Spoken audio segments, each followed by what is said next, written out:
the topic today that I thought would be really good to cover is power and wattage on the bike. I think everybody here is triathlon or biking. Do we have any just runners in this crew? No, everybody's riding. Yes. So I'm assuming then if you ride your bike, you've heard of power, or you're utilizing power either by a measurement device on your bike, or you're using a smart trainer. Oh, good. We have, this is awesome. We have Erin Zarsadias is joining us. Erin's our resident bike expert, and she can definitely lend to this conversation. She'll probably jump in and tell me everything I'm saying is inaccurate.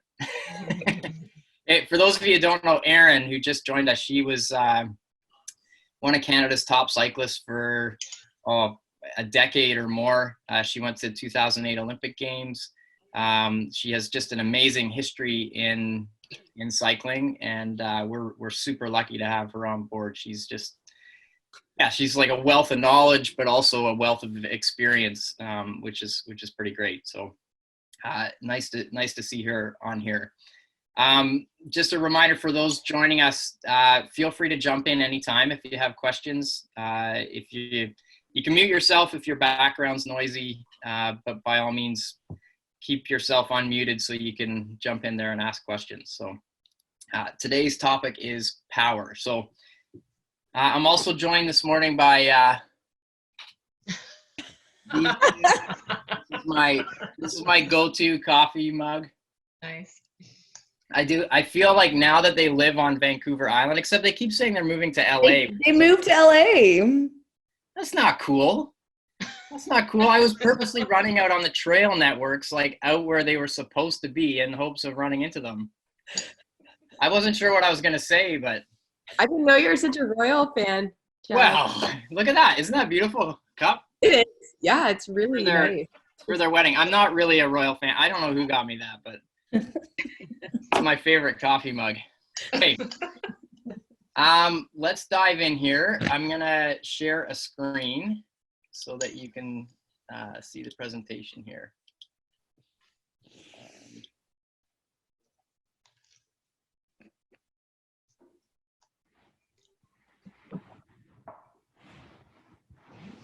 Just give me a sec. I'm putting my technical competency to the test. Okay, let's see here.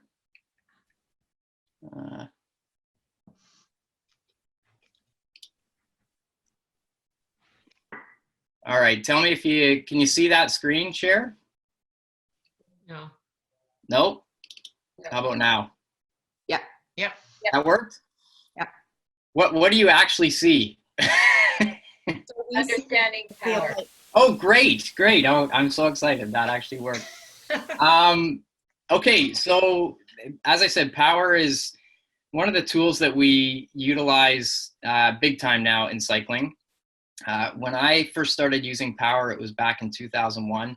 At the time, it was a relatively new tool that we could use. I think at the highest levels, like maybe on the track and different places, they had measurement tools to measure power, but it wasn't until sort of the early 2000s when we had more general access to the measuring tools. And at the time, the sort of industry leader was a company called SRM, which still exists. But they kind of owned that space for, I want to say maybe like 5 years or something. And then PowerTap and some other companies started to develop their own systems. And now the market's really flooded with it, which is in a way not a bad thing because the price has come down. When I first got an SRM power meter, $3,800.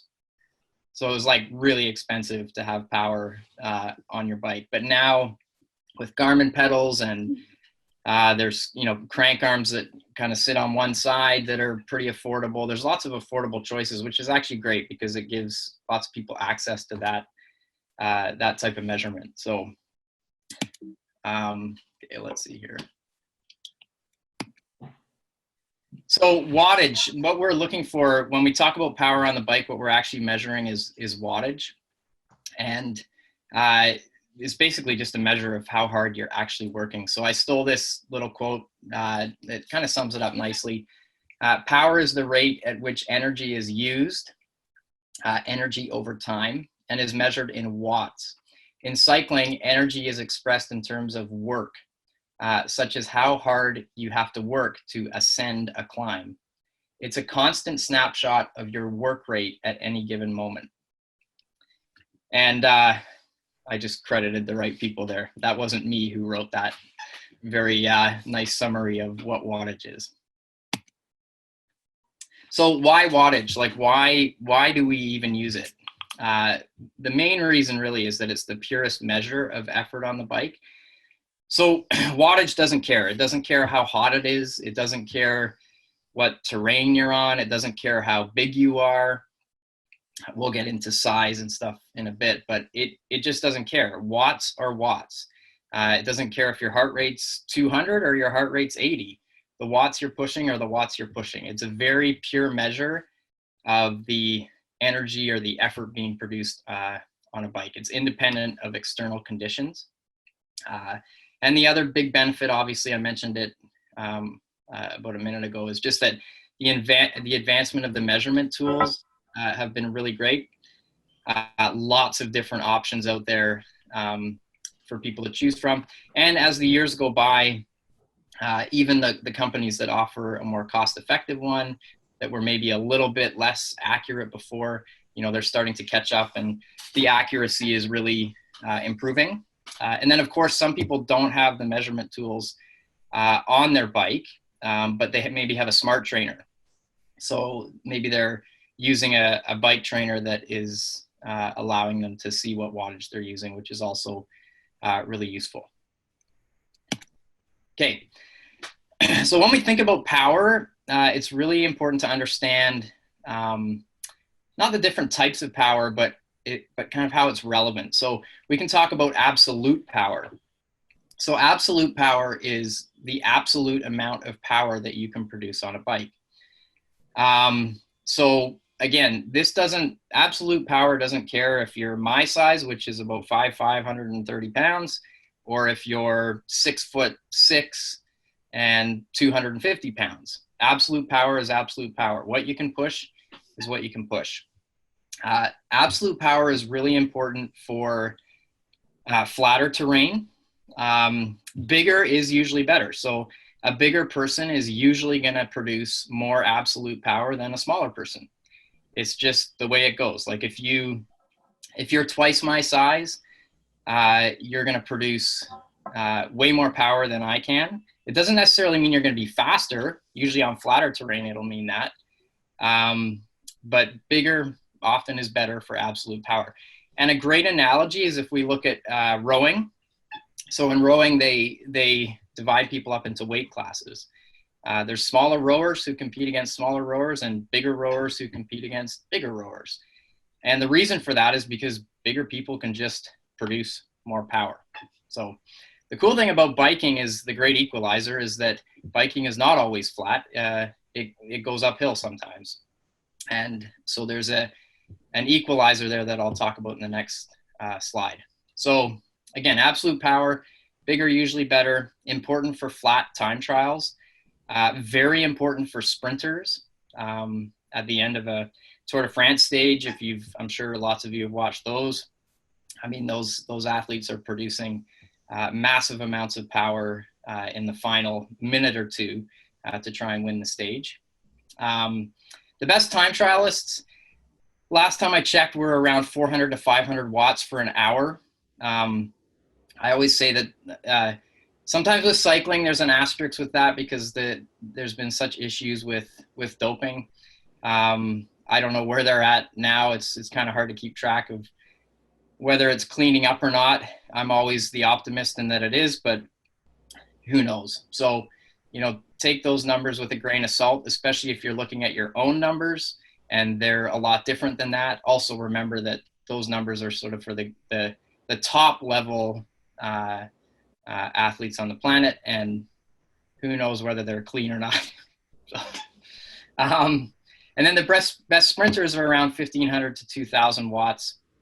at the end of a tour stage or on the track, if you're watching track cycling at the Olympics. So that's absolute power, how much you can produce. And then similar to that, but quite different, is what we call relative power. So that's wattage as it relates to your body weight. And this is really important when we factor in climbing. And this is why cycling is such a neat sport, because you've got athletes that'll excel on flatter terrain. You've got athletes that'll excel at the end of a stage when they're sprinting. And then you've got athletes that excel on climbs. And often they're very different athletes. So typically, if you have a team of tour riders, I don't know if Erin, are you on? Are you on there? Where's Erin? She might have just tuned in and had to go jump with the Sorry, kids. I'm here, but I do have kids in the background. Oh yeah, that's cool. So Erin, when like tour teams or the teams that you rode for, how many people were typically on that team for a big stage race?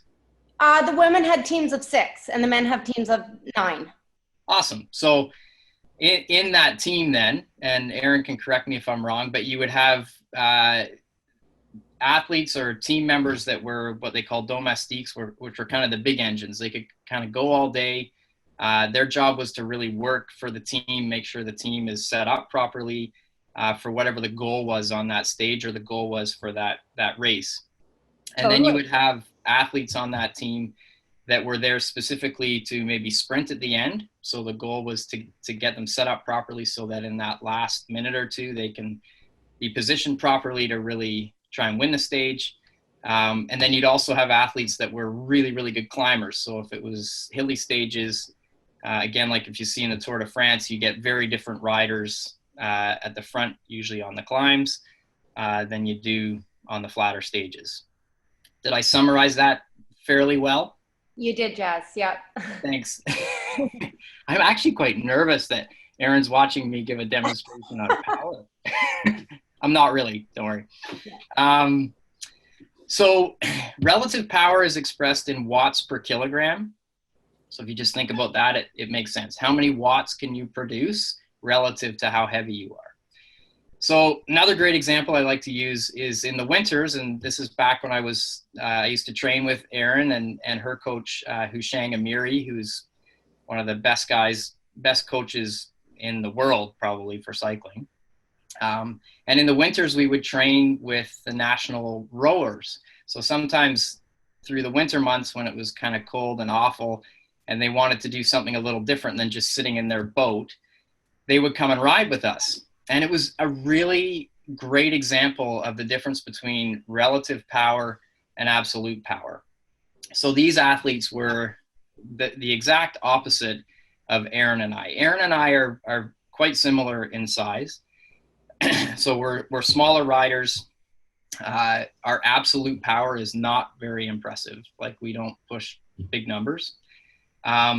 And these guys that would come and train with us were between 240 and 260 pounds, usually about 6'4" to 6'6" in height. So enormous human beings. These were the heavyweight rowers. And these guys were Olympic medalists, like multiple Olympic medalists from Beijing and London. Big, kind of huge humans. And when we would ride on flat terrain, I mean, it was so easy for them because their absolute wattage is high. They're just big guys, and they don't have to worry about their body weight as much when they're on flat terrain. And in fact, whenever we do some kind of a time trial effort where we had to, I don't know, do a 5 or 10K time trial, they were absolutely incredible. I mean, they could compete with probably some of the best cyclists around. I remember, they'd have times that were similar to mountain bikers who were on the World Cup. And if it was flat time trials, they were just amazing. And they had the same kind of energy system. So they were really good at working hard for kind of that 3 to 10 minute range because of rowing. But what was great is we would start climbing hills and we could climb right beside them.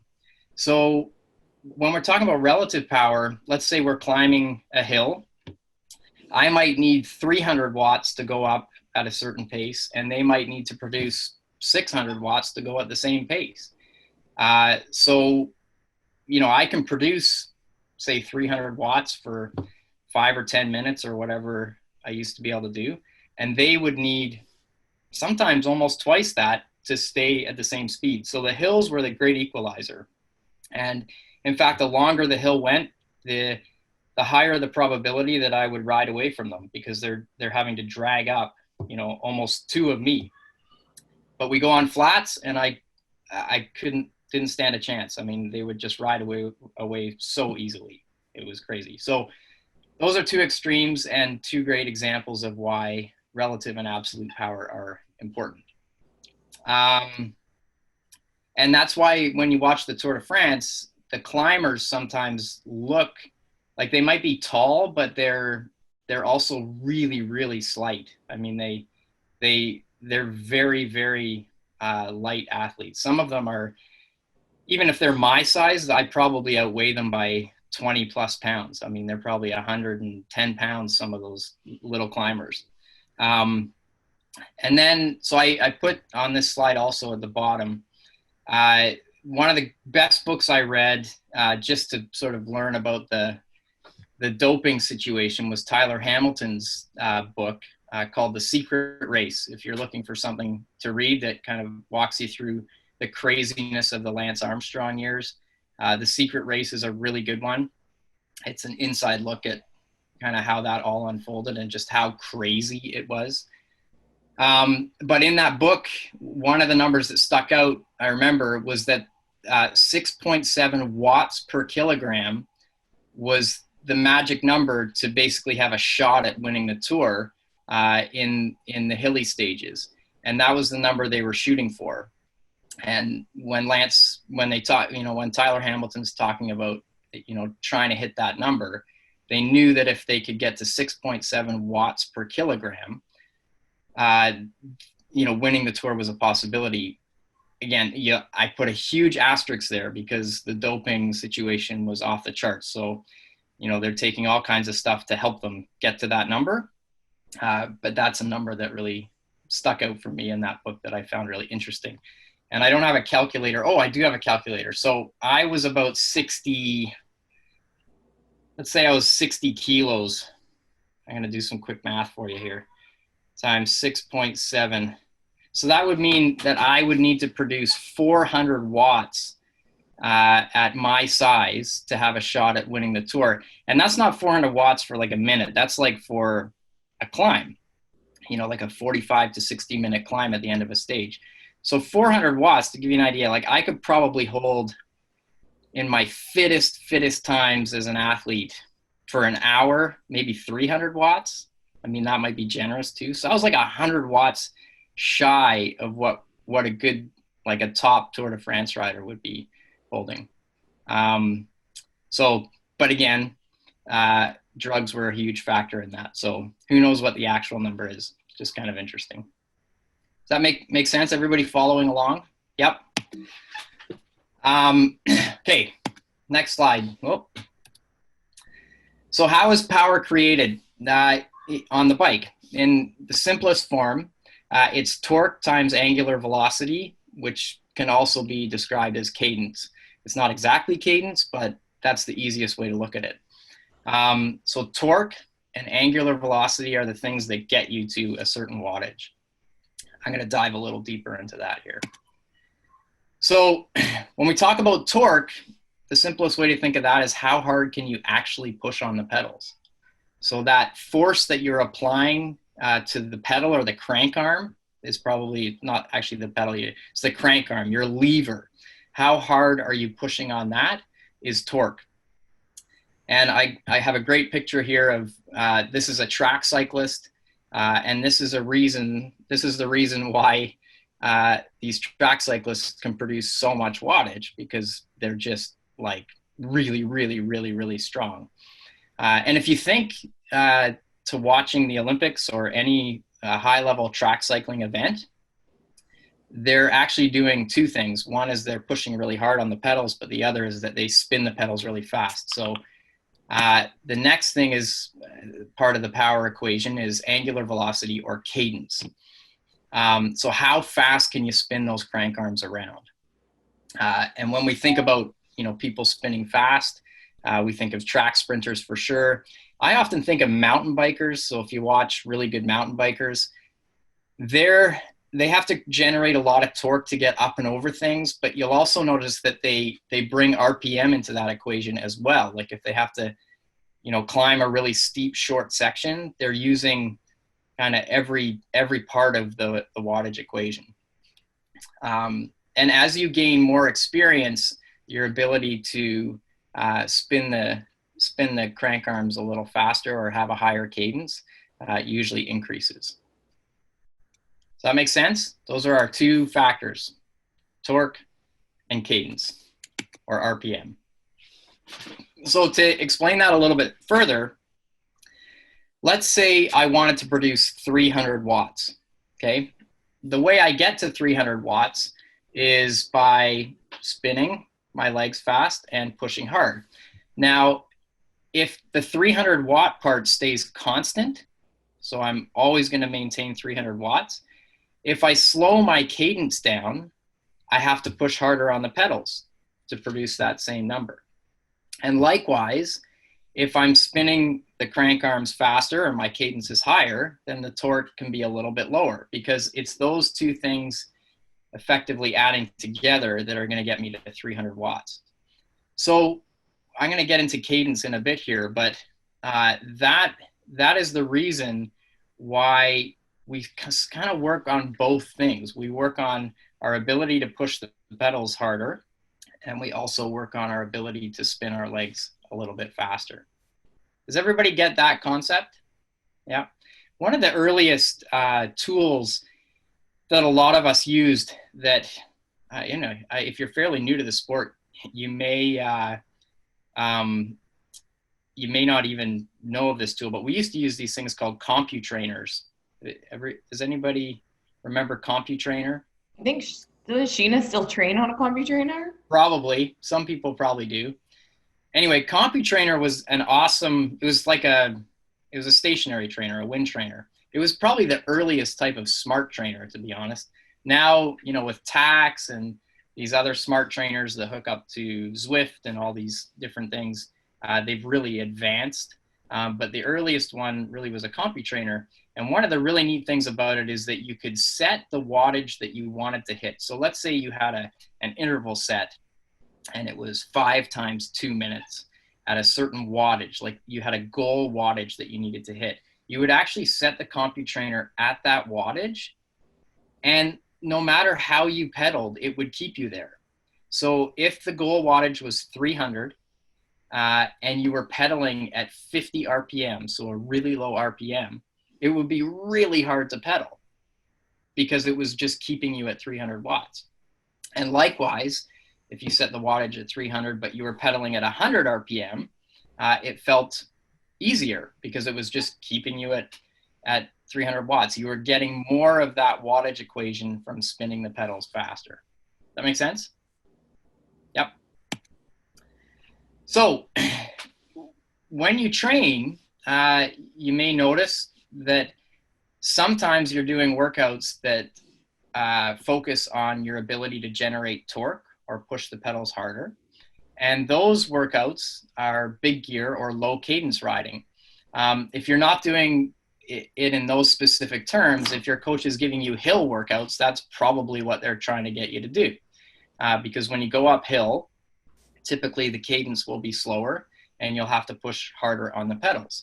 So if you ever do a hill workout, that's, directly or indirectly what is being accomplished is your ability to generate torque.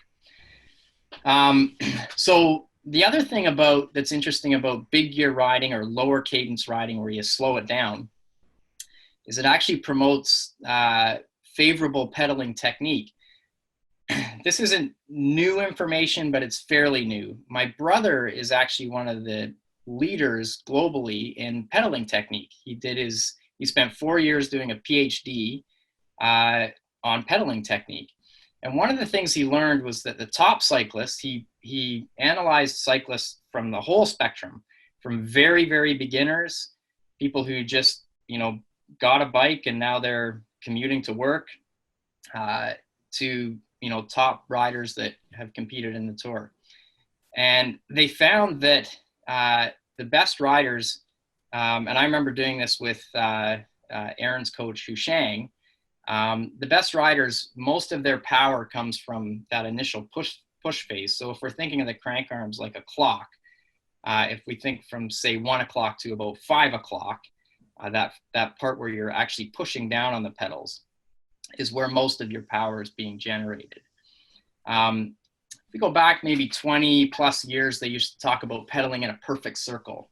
And that was a bit misleading because it suggested that if you're pedaling in a perfect circle, you're producing equal power all the way around the pedal stroke, which is actually not the case. It's kind of impossible to produce the same amount of power with the little muscles at the top of your hip than it is with your big glute muscles and your quad muscles, like that picture I showed you of the sprinter.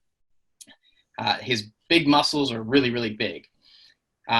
So what big gear riding does is it really emphasizes the push phase of that pedal stroke where we want to generate most of our power. Not all of it, but certainly most of it. The other really good benefit to big gear or low cadence riding is that it promotes muscle recruitment. So in the simplest way to think of that is if I have 100 muscle fibers in my leg and I'm using 30 of them to do the work, big gear riding kind of encourages my body to use 50 of them instead of 30. So I learn how to recruit a little more. Strength training does the same thing. So strength training typically for endurance cyclists or endurance any athlete, the goal is not to become bigger because we don't want to have to carry that kind of muscular weight around. We don't want to be sort of huge gym rats. What we want to do is learn how to recruit more effectively. So strength training is, well used by pretty much every endurance athlete, including long distance runners who are very small because running is a weight bearing sport. So they have to be lighter is often better. But they'll utilize strength training, and the main goal, aside from injury prevention and that kind of thing, is muscle recruitment. So if they have 100 muscle fibers and they're only using 30, strength training, which big gear or low cadence riding kind of fits into that, will encourage more recruitment. Big gear riding, or if your torque is higher, it puts more stress on the muscles. So it takes a little bit of stress off the heart and lungs and puts a little bit more stress on you muscularly. And, that's a lot of people will notice if they do a high RPM set or they're being encouraged to have the RPM at a higher range, the heart rate will kind of go up with it. I used to notice that. And that's not a surprise. Basically, there's a cost to the higher rate of activity, but you take a little bit of pressure off of the muscles and you put it more on your cardiovascular system or your heart and lungs. So if you notice that when you do higher RPM sets, you're not alone. That's fairly typical. The other thing to just keep in mind with big gear riding, or if your cadence is really low and meaning your torque is really high, is that uses more fast twitch muscle fibers. And the reason that's important is because if you're somebody who's trying to do an Ironman and your cadence is down at 50, so you're pushing a really, really, really big gear, you're using more fast twitch muscle fibers to do that. And fast twitch muscle fibers love sugar. They love glycogen. So you'll burn through your glycogen stores a little bit quicker. Now, as I said, there's a cost. So it doesn't mean if you're going to do Ironman, you should be up at 120 RPM because there's a cardiovascular cost to that as well. That is not favorable when you get to a certain point. So typically for Ironman or half Ironman, kind of in that 80 to 95 range is usually where people settle in.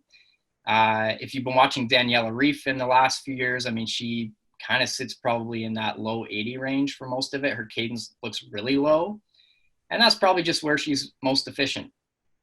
She's not so low that she's just, all fast twitch fibers, but she's not so high that there's a cardiovascular cost. So she's found a nice, happy place for her that works. But there's other athletes that you'll look at that do really well that are kind of in that 90 to 95 range. There's no one size fits all. Does that make sense? Yep. So an example of a set that you might do that works on your ability to generate torque is something like 5 by 3 minutes, where you stay seated, so you're not using your body weight to throw it around, and you keep the cadence around 60 to 65 or a bit lower, and you want to have a wattage or an effort that's about 85%, so up around your second threshold, or say 10% higher than your FTP, if for those of you using FTP. So the intensity should be high, right? And the cadence low. So you're really, really leaning on the torque part of the equation. Got it? Okay, so then on the flip side, I'm sure a lot of you, like I think if you joined us yesterday for that indoor ride, there was some higher cadence work. And that is also important because we want to become really good and efficient at spinning the pedals reasonably fast, because that's another part of how we get to the wattage that we want to get to. It also promotes good pedaling technique. So, as your body gets more coordinated and your nervous system starts to kind of figure out that pattern, which happens fairly quickly in cycling, because if you go for a 1 hour bike ride, I mean, you're spinning your leg around like thousands of times. But beginner cyclists, sometimes they'll pedal with a much lower cadence because their body's just not quite coordinated enough to get there. But it's a really important part of the equation. And typically as people get more experience on the bike, their cadence will naturally slide up a little bit as they get a little bit more coordinated. And when you get to the point where you really need to start producing higher wattage, you're going to have to lean on both of these parts of the equation. And again, I use the example of a sprinter on the track or a sprinter at the end of a big stage race, like Aaron used to do. They have to find power everywhere. So they're pushing hard on the pedals, and they're also spinning them around really fast so that they can get their wattage up, around 1500 or 2000 watts, right? Again, this puts more stress on the heart and lungs, so it takes it off of the muscular component, and you lean a little more heavily on your cardiovascular system. And as endurance athletes, that's not a bad thing. I mean, that's where, we're fit. We're designed to go for a long time at a pretty steady pace. And like the opposite of the big gear riding or the higher torque riding, you use more slow twitch muscle fibers, which is definitely more favorable for the long haul because they don't burn through sugar as quickly. So a nice little set that you might want to do is something like 10 times a minute at high RPM. I'm not designating a specific RPM because you'll see in my next slide, it's kind of different for everybody. So high RPM in my mind would be like the highest sustainable RPM that you can handle without losing technical function. So you're not bouncing up and down in the saddle and it's not crazy. You don't want to be there. You still want to be in control, and it should be really smooth. And that's kind of where you want to hang out. So if you do 10 times a minute on with 2 minutes easy, you want to challenge yourself right to the limit of where you have control over that pedaling cadence. For me, that's about 100 and probably 15 to 120. I can't really get much higher than that at the moment, but certainly if I was riding my bike like every single day, I'd probably have more range. And if I was a Olympic track cyclist, then I can probably get up around, 150 to 200. They're probably way up there. I actually don't know that number, but it's pretty high. Okay. So what is the best cadence? I mean, this is a question that I get asked a lot is, well, what cadence should I be at? And the answer is that there is no real answer. if you come from where I do, which is, I don't know, 30 plus years ago, I started getting into this stuff. And at the time, the 90 was sort of the accepted cadence as the most efficient cadence. Now, they arrived at that number by doing a study of like a huge part of the population and finding that roughly 90 was the most efficient place. That's actually not too bad. I mean, it's not a bad little number to aim for, but is it 100% accurate for everybody? Absolutely not. It's actually a sliding scale. So it's a sliding scale based on your level of experience. So if you're a beginner cyclist, to try and get you to 90 RPM is actually pretty challenging because they're just not coordinated enough to spin that fast. So maybe they need to start at 75 and some of their high RPM sets need to be at 85, and that's totally fine. What you'll find is as the years go by, if they consistently ride their bike, they'll kind of default to slightly higher cadence anyway, because their body just gets more coordinated, starts to figure it out a little bit more. So my second point is basically the same point. The third point, sliding scale based on intensity. So this is an interesting one. One of the stuff my brother found in his studies was that as the intensity goes up, no matter who you are, the most efficient, or the most effective is maybe the better word, cadence actually moves up. And again, if we look at the extremes, if you look at an Olympic track cyclist, they're at the absolute maximum end of what humans can currently do. And their RPM is probably around 200 for those really, really short sprints, especially on the track. But if you went out for an easy bike ride and I told you to hold 200 RPM, like, first of all, it's probably impossible for most of us. But secondly, your heart rate would probably be through the roof and you'd be exhausted after about 10 seconds. So it's not a very efficient to just say that a higher RPM is more efficient. In fact, one of the things they found was that on recovery rides, it might be better to hang out at sort of 85 or 90. And then if you're doing a ride at sort of your FTP or your second threshold or something where you have to generate a little bit more, the RPM will slide upwards, again, to contribute more of that power equation from the RPM side of things. So it's a sliding scale based on intensity. And my fourth point is basically the same. It's a sliding scale based on the length of the event or the effort that you're putting out. So shorter events, if you want to go shorter events, typically you're going way harder. And if you're going harder, you need to get to the power, that you want from both sides of the equation. But if you're doing Ironman or half Ironman, the RPM is probably going to slide down a little bit because there's a cost to being so high. So it's a sliding scale. There's no one size fits all. So don't be surprised if you have a workout where you're being asked to do a 5-minute interval that's really hard. It's okay to lean a little bit more on higher RPM. Does that make sense? Yep. Okay, so then just to kind of wrap up here, this guy here, he's not actually in physical distress. He's just annoyed because his power meter is not functioning properly and his Garmin won't pick up the GPS signal. That's why he's so upset. So frustrations with power, I'm sure if you have a power meter, everybody's experienced it, is that they can be glitchy. So, the numbers can quit out on you. The battery can die. It's maybe not picking up the signal from the pedals you're using or the crank arm you're using.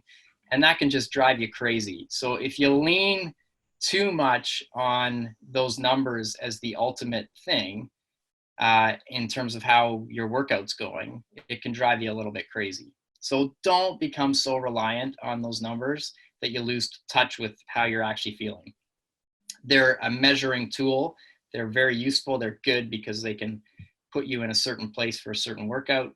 But if they're the be all and end all of your workout, it can drive you a little crazy.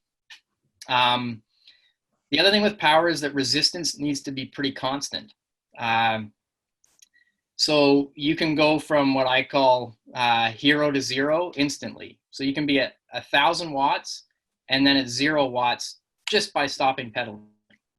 And that can drive people a little bit crazy too, because if you go for a ride outside and you have to maybe negotiate your way through town at first, and there's stoplights and stop signs, and you're kind of going from producing power to not producing power in an instant. So if the resistance is not constant, your power will be all over the place. And for those of us that are sort of fixated on the numbers or the average power we produce for a workout, that can be really, really, it can drive you crazy, because the average might look really low at the end of a ride. And you're like, well, I was working hard. Well, yeah, but every time you stop pedaling, it went down to 0. And it's, some of the tools will sort of get rid of the 0 values for us, but still, even if you start pedaling a little softer, if you're coming up to a stoplight, it's going to factor in to that average, and it can drive you a little crazy.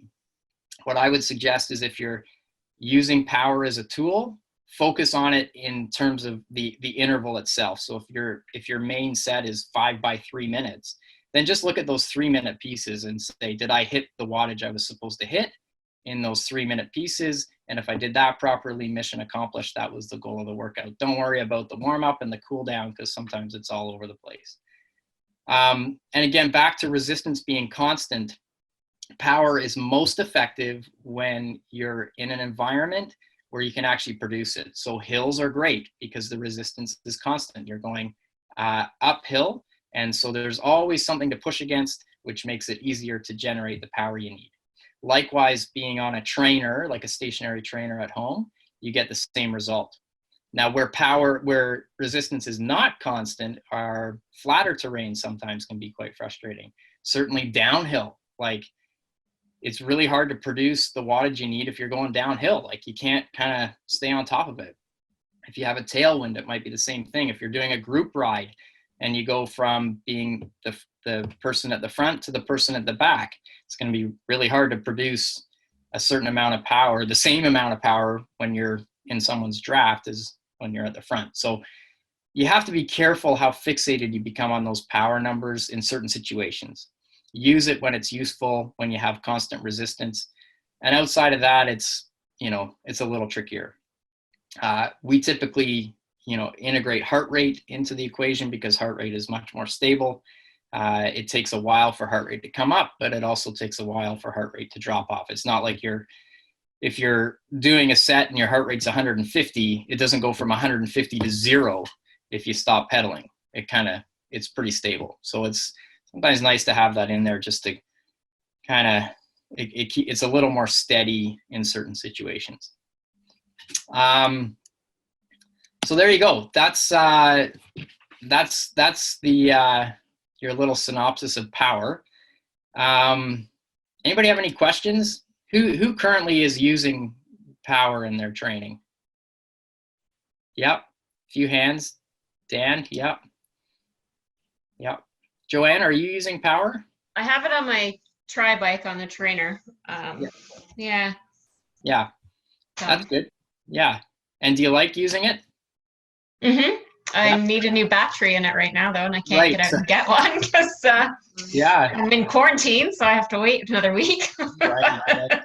And isn't it funny? I don't know, maybe you're okay with it, but if you become really reliant on that number and now your battery's dead, it can be drive you a little crazy, eh? I try not to, I look at my heart rate and because as you said, the measurement isn't always accurate. So, or you can't, you stop pedaling, and so yeah, heart rate is definitely more reliable and accurate. Yeah. I mean, heart rate, that can be a good topic of discussion. Heart rate also has its, drawbacks, meaning it's highly affected by certain things like heat and stress and it can be a little wonky as well. But yeah, it's a little more stable. So I have a quick question. I'm looking for a power meter right now. And I've looked at like one-sided and double-sided. If you're going to invest, I imagine the double-sided is probably the way to go. Yeah, I think so. There's a couple companies that definitely do a better job in that space, and then there's a couple companies that are the cost point or the price point is way lower, but they can be a little more glitchy. So the ones where you're using a crank arm only on one side, that when they measuring power, they're part of it is like how hard you're pushing, the torque, and there's strain gauges in there. And if it's only on one side, that means they're having to use an algorithm or a formula to sort of figure out the bigger picture for you, Okay. which isn't perfect, but honestly, it's better than nothing. So if your budget allows for that and not the sort of $3,000 SRM version, I think it's better than nothing. And as I said, as those companies get, kind of older and their technology gets better, it's getting there with a lot of them. It's just, I think some of the lower end ones can definitely be a little bit glitchy, which might just drive you crazy. So, Right. Okay. yeah. Jazzy, on your bike computer, what should you have it set to when you're looking at power? Like average power 3 seconds? Yeah, good question. So that's a really good question, actually. So I never really liked average power unless it was for a specific interval.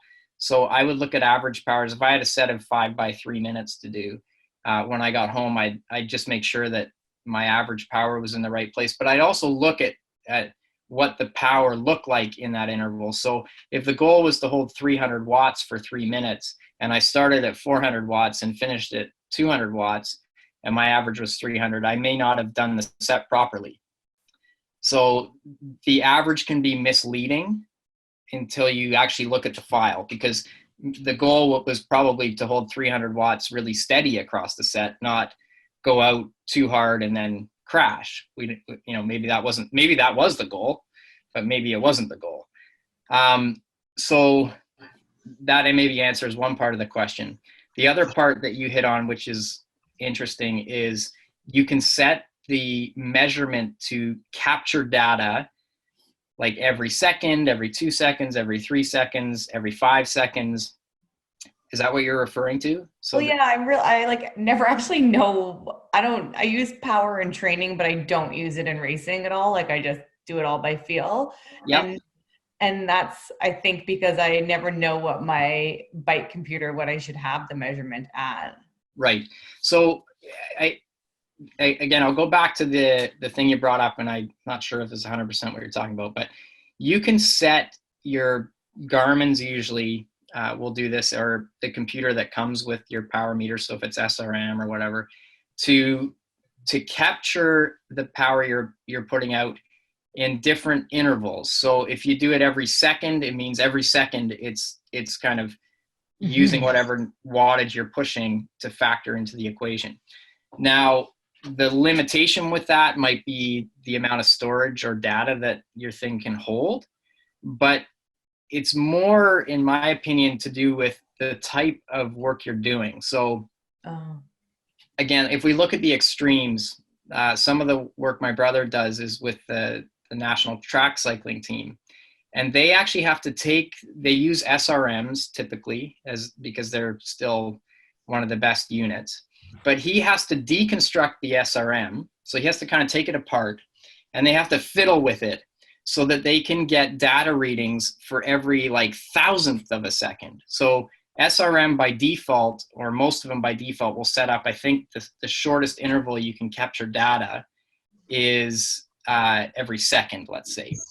But if you're a track cyclist, the critical instant usually is your start. So if you're going from a standstill, so you're going off the line, they need to know what power is being produced, like in every kind of, like the first second is really critical for how much power they can produce.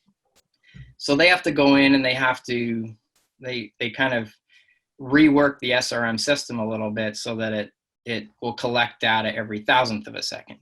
So that's one extreme. That's a track cyclist. That's the highest power producers that we have on the planet for cycling. And then on the other side, maybe, you're doing Ironman. So it's actually like really low intensity for a long, long time. And maybe it's definitely not as important to collect that much data. So maybe every couple seconds is useful for you. Every 3 or 4 seconds is useful. So if there is a setting on your computer that's asking you that, I think I usually had it set at a second. I think if the interval's too small, maybe you just run out of the ability for it to collect it. Like you run out of space almost. But I feel like I'm not giving you a super accurate answer on that. And then your question about, I don't know if you had a question, but you say use it in training, but not in racing. Yeah, but that may be just my problem.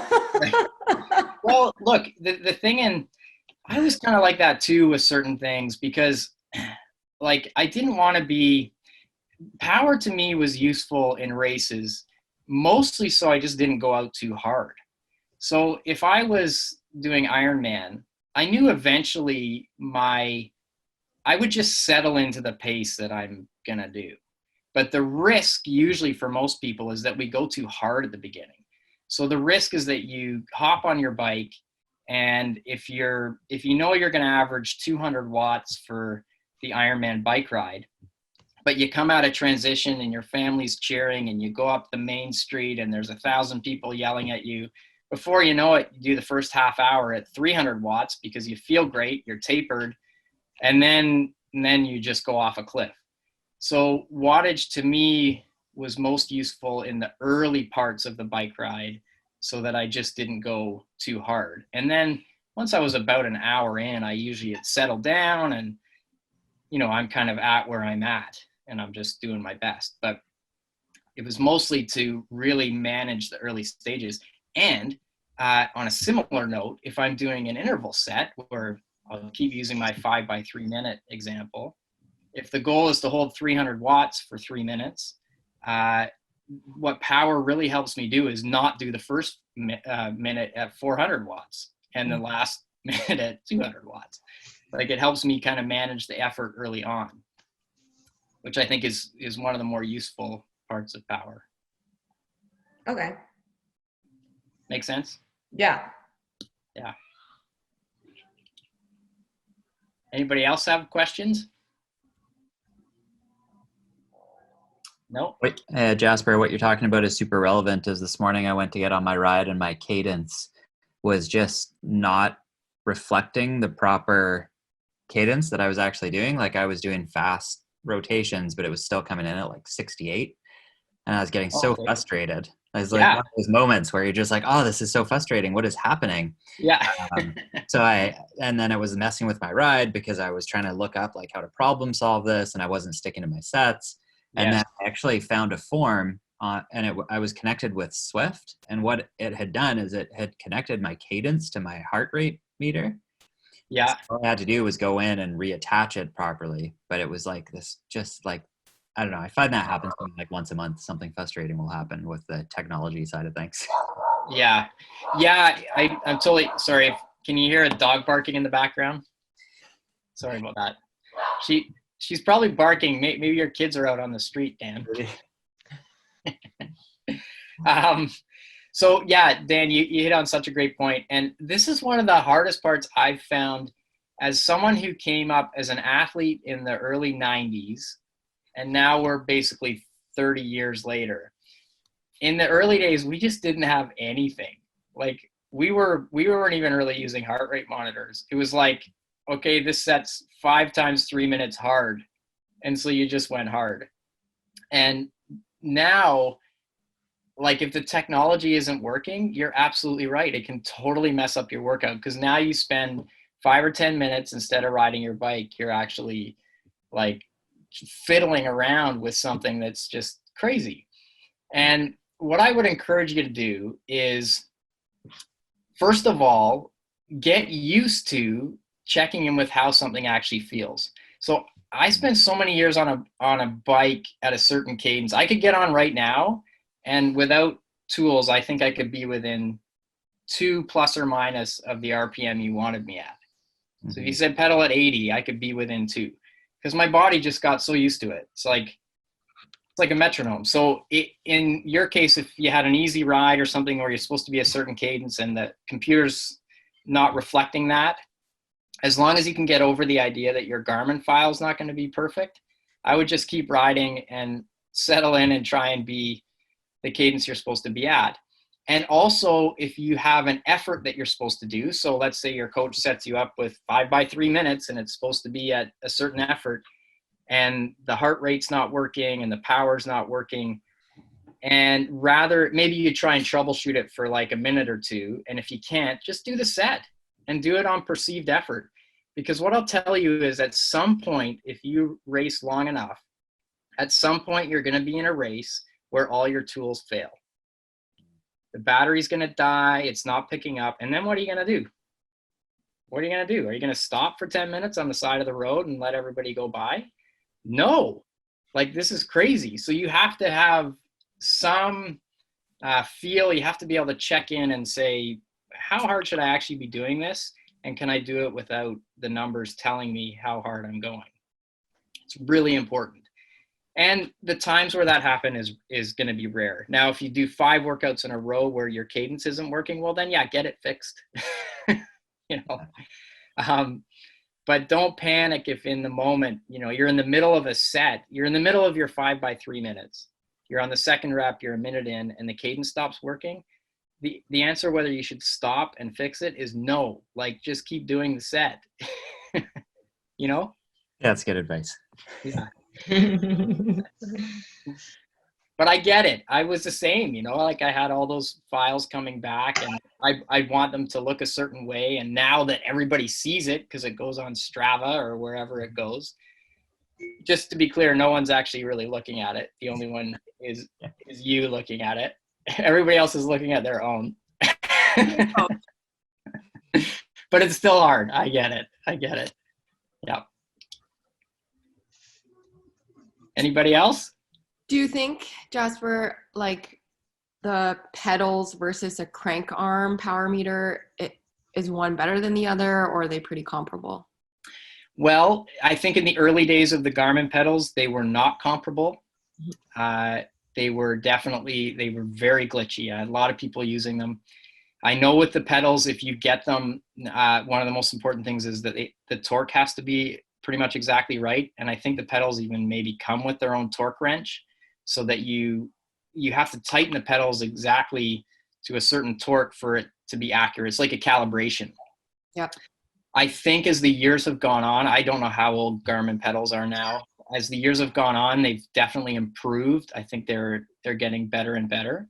Mm-hmm. But I think the gold standard still for power measurement is still through the crank arm, because you're measuring, like, there's strain gauges in there that are measuring like how hard you're pushing. Right. And the pedal, because it's another piece that's in there, there's just room for error. Now, and that's why the torque is so important, because they have to be really, really tight in order to take the power you're producing and make sure the strain gauges are reading it properly. Right.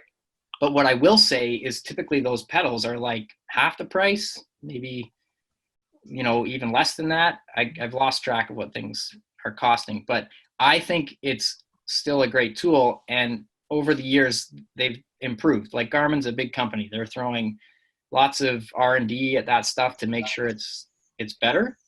And I think now the power pedals are like way better. So as an option that's more affordable than an SRM or something like that, then yeah, definitely. And the power numbers you'll get will be great.